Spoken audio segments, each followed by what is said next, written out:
Hola chicos, ¿cómo están? Bienvenidos al segundo lapso de sus clases de química. En este primer tema lo que vamos a ver es estequiometría y balance de ecuaciones.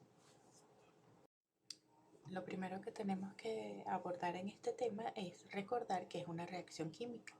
Es un proceso en el que varias sustancias se transforman en otras distintas de las iniciales. Una reacción química entonces consta de los reactivos, que son las sustancias iniciales, y los productos, que son las sustancias finales. Siempre tienen que tener en cuenta que la ley de conservación de masa, que la cantidad de reactivos tiene que ser igual a la cantidad, al número de productos. Esto es importante para todo lo que vamos a ver más adelante. Otra de las cosas que tenemos que introducir para este tema es el concepto de mol. Un mol es la unidad internacional para medir la cantidad de sustancias que participan en las reacciones químicas y está asociado a un valor que es el número de Avogadro, que representa la cantidad de partículas que están contenidas en un mol de alguna sustancia, y es un valor fijo que está aquí abajo, es 6,023 por 10 a la 23 unidades. Ahora bien, ¿cómo relacionamos los moles, la masa y el número de Avogadro?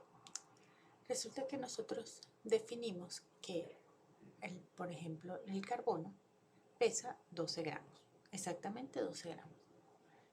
Y representamos las unidades de masa atómica como un doceavo de la masa del átomo de carbono. Entonces, de aquí, ¿qué se deriva? Y que un átomo de carbono pesa exactamente 12 UMAS, o sea que un mol de carbono pesa 12 gramos. Entonces, como lo dice abajo, un mol de carbono, como habíamos visto antes, corresponde a 6,023 por 10 a la 23 átomos de carbono, que lo que es igual también a 12 gramos de carbono. Por convención, entonces, todos los demás elementos se relacionan con el peso definido o la masa definida del carbono. Entonces, por ejemplo, el hidrógeno, como dice aquí, representa una doceava parte del átomo de carbono. Y nuevamente, un mol de hidrógeno que corresponde a 6,023 por 10 a la 23 átomos de hidrógeno, ¿cuánto pesará? 1 gramo. Normalmente los ejercicios de masa atómica lo que nos piden es convertir masa de sustancia a moles, a átomos o en sentido contrario. Entonces aquí nos muestran cuál es la ruta que se utiliza normalmente. Si tenemos la masa de la sustancia con el peso atómico, podemos calcular los moles de esa sustancia, y con el número de Avogadro cuántos átomos de esa sustancia están participando dentro de la ecuación. Y en sentido contrario vale exactamente igual. Este que tenemos aquí es un ejemplo de cómo son los ejercicios de masa atómica. Entonces, nos piden calcular el número de átomos de hierro presentes en 22,1 gramos. Nuestro dato inicial entonces son los 22,21 gramos, y sabemos que en la tabla periódica podemos encontrar la masa atómica del hierro. Entonces, ¿qué decimos? Si un mol de hierro pesa 55,85 gramos, 22,21 gramos, ¿a cuántos moles equivale? Eso nos da 0,4 moles de hierro. Luego, si nosotros sabemos que un mol de hierro tiene 6,023 por 10 a la 23 átomos de hierro, 0,4 moles, ¿cuántos átomos tendrán? Y nos da un total de 2,41 por 10 a la 23 átomos de hierro. Otro ejercicio que podemos hacer utilizando la masa molecular y el número de Avogadro es calcular los subíndices moleculares de un elemento o de un compuesto.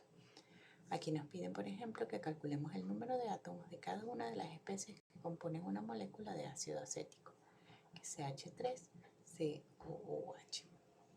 Entonces, lo primero que tenemos que hacer es saber cuáles son los elementos químicos que están presentes. Entonces, está presente el carbono, el hidrógeno y el oxígeno.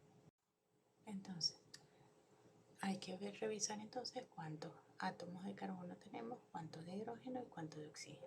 Ahí pueden ver por la flecha a qué corresponde. Entonces tenemos 2 de carbono, 4 de hidrógeno y 2 de oxígeno.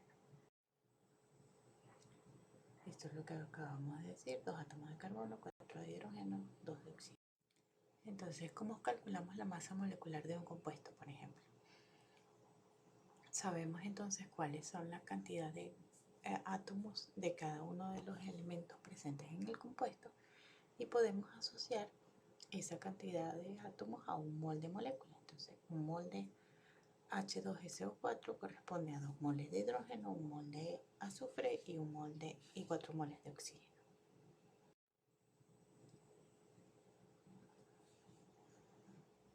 Entonces, calculemos la masa molecular del carbonato de hierro, por ejemplo. Escribimos primero entonces cuál es la composición atómica de cada uno. Hierro, carbono y oxígeno serían 2, 3 y 9. Bueno, sabiendo entonces cuáles son la cantidad de moles o de átomos presentes en la molécula, entonces buscamos su masa atómica en la tabla periódica y lo multiplicamos por la cantidad de moles que teníamos del desarrollo del compuesto. Eso nos da una serie de números, una serie de valores en gramos. Eso entonces lo sumamos y vamos a tener entonces un mol de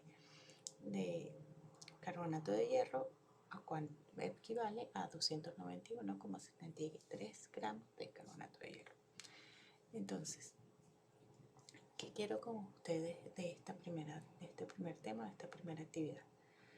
Van a buscar en una serie de términos que les voy a dar en un glosario y después con esos términos, con al menos 4 de esos términos, me van a construir un párrafo o una frase en donde utilicen bien la terminología de manera que yo pueda de alguna manera evaluar que están entendiendo cuáles son los conceptos básicos de esta primera parte.